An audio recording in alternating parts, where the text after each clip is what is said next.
2 out in the very, very near future, but Wendell's going to take it over. Oh, yeah, great, thanks.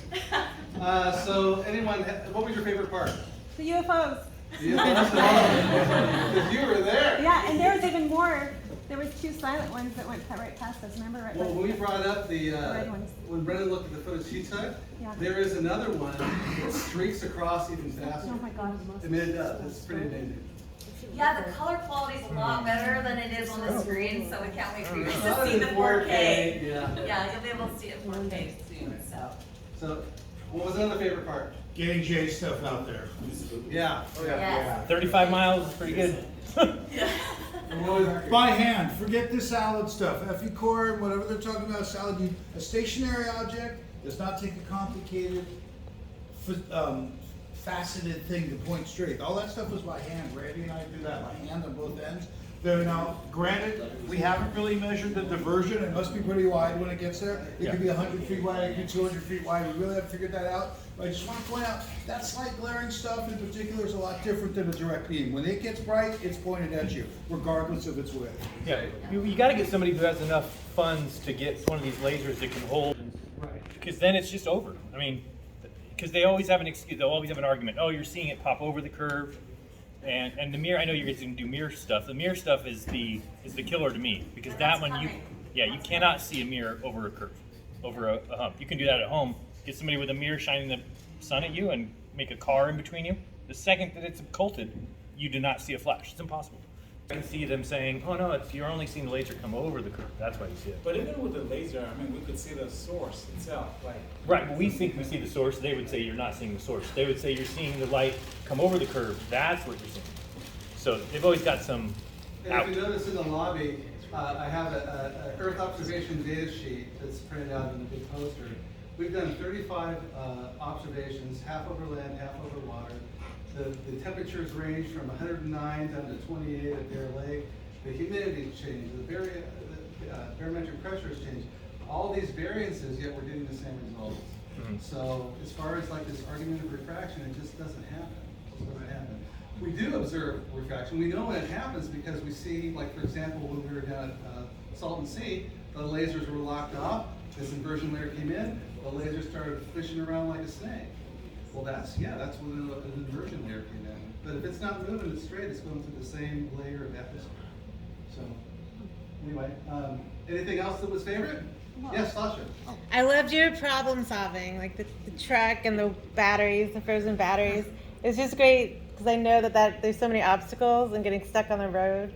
It was so great. Talk to NASA though. They have cameras on the moon at negative 250. Their cameras work fine. Yeah. So, I don't know why you're It's all struggling at true. 30. It's all true. Just talk to NASA. They got the cameras. Hey Daryl, I just want to say your idea of like that, the fear, you know, when it's hitting you. Yeah. I think that's one of our key things is we need to get into the psychology of people. They like us because they want to know what's up, but we need to scare them. They're being robbed. They're being cheated, and it's the only way we're going to get to people. They don't care about geography. They don't care about, or they care about us because we're different, and we need to embrace that. You know, we have. But everyone else is afraid, so thanks for being out there as flat earthers, because it's so important, and the consistency that you guys have shown is rock solid and so meaningful to us. The thing, I mean, because the hardest thing for people to see is they always want to know what's your qualifications, what's your credentials, and they're trying to explain to them, if I had those, then I would believe what you do. This is the problem, right? Is that you have to be outside that to question what you're taught. Otherwise, I mean, I get it. People are smart. I'm not taking anything away from anybody who has a degree, but when you give somebody that degree, they then think they're infallible. They think that what they were taught is it. There's nothing else. And so when you come and bring anything, well, what's your qualifications? Where's your credential? Where's your peer review? You know, it's never going to get through peer review. So I'm waiting for that one person who's able to stand up and say, no, I want to go out and look at this. Not Stephen Hawking, who fakes his experiments on TV, right, and has that ridiculous program. Oh no, we proved it. No, you didn't. You lied. So I mean, those are the things, and people don't see that. They'll never look at that. They just see that and see Stephen Hawking would never lie. He's a genius, you know. So one day we'll find that person that stands up and says, no, I want to go out. I want to measure this. I want to do these observations. So Hopefully. the genesis of I appreciate you saying that. You're right on there, Jaron. The genesis of Flatlanders was that movie, Well Known Love, Behind the Curve, right? So our goal was to put a face on Flat Earth and let people know what Flat Earth is really about. So how did we do? Great. Good, You did wonderful.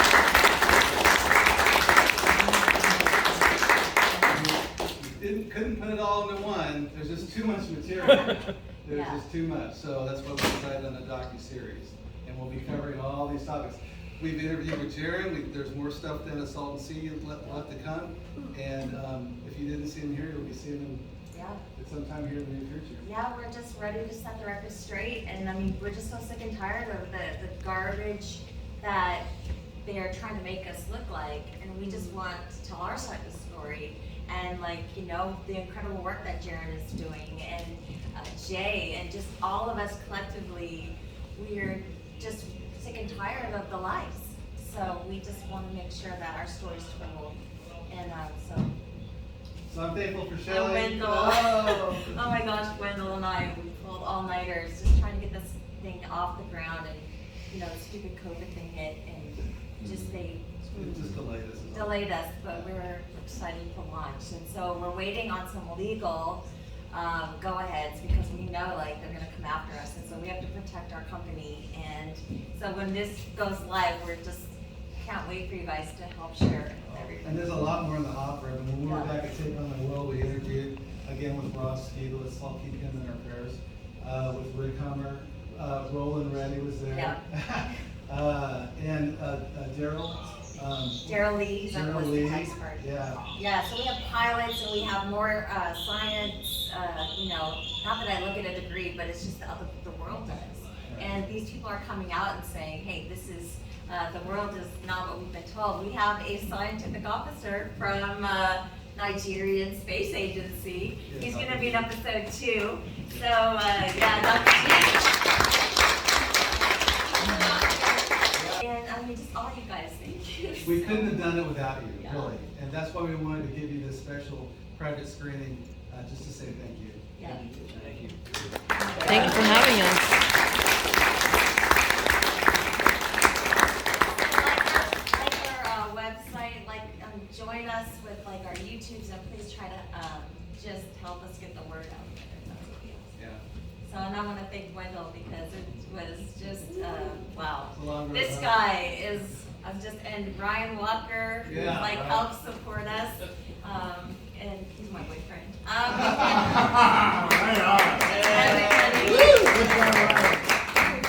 And Terry, our lovely, oh my gosh, Terry Reynolds. She opened her house to us at like 3 in the morning, and we're just like chugging along. But anyway, so that's it. Yeah. All right, anything else? Sydney was a Huge part. Yeah. Oh my gosh, talk about brains. It was like, wow, she blew us away with all the stuff. Just Dan and Randy, and just, yeah. I was just wondering what kind of food you guys were eating. You didn't show the food. Wait, that's a great story. I brought an entire ham that I left in the back of the truck for 3 days and didn't have to refrigerate. And I would bust stuff. I bought 2 types of grills, and I could cook anywhere. We cooked right on the railroad tracks. We cooked on the tracks. Yeah, and there's trains that would come by, and Dan would like break it down, and. I was roasting potatoes and onions and Yeah, Sydney's cooking skills are incredible. We have a lot of. And David Hunt would just reach in and grab the stuff raw. He's like, dude, wait for us to cook these. Shout out to David that's not here. Shout out to Rob. I know everyone cares so much. The latest, anybody know anything about it? Haven't heard in a couple days. I heard he was improving. Rich said he was Oh, good. improving. Grab popcorn and candy on the way out. Popcorn's pretty well gone, but candy's still there. Okay. Yeah. Roger All T. right, so that's it. Thank you guys for coming. I think it's Flat Smack at the Hollywood Boulevard. Yeah, we're all going back to the boulevard. Doesn't look like there's a crowd there, so there's probably no second showing.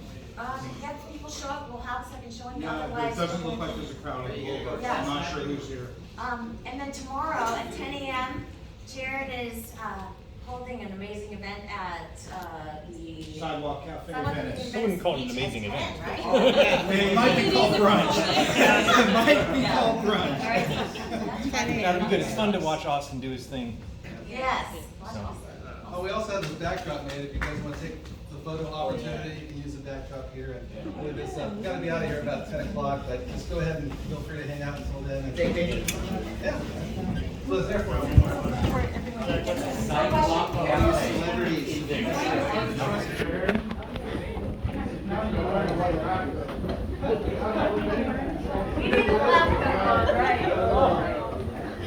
That was longer than a mile. I brought my soda. It's under your seat.